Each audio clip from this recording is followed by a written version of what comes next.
Hello and welcome to the channel, a platform where you learn new skills that will save time and boost your work productivity. If you find this video helpful, then please like and share the video, and don't forget to subscribe and hit the bell icon to ensure you are notified whenever a new video is added. So, let's get started.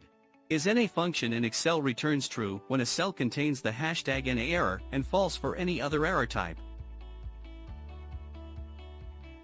In this case, we will check if the selected range contains any hashtag NA error value and return true.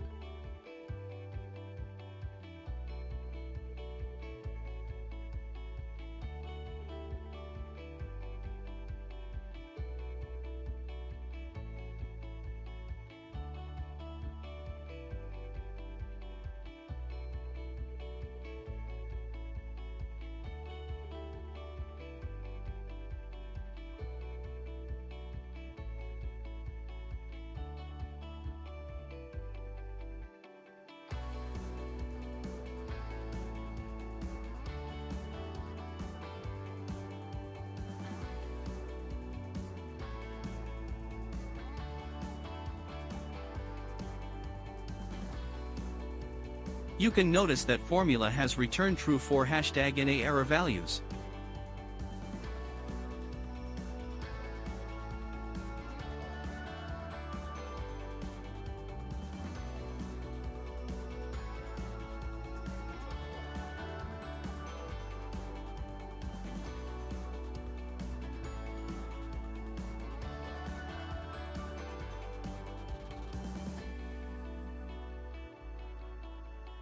Thank you so much for watching, and if you have not already, then please do subscribe to the channel to make sure that you don't miss any updates.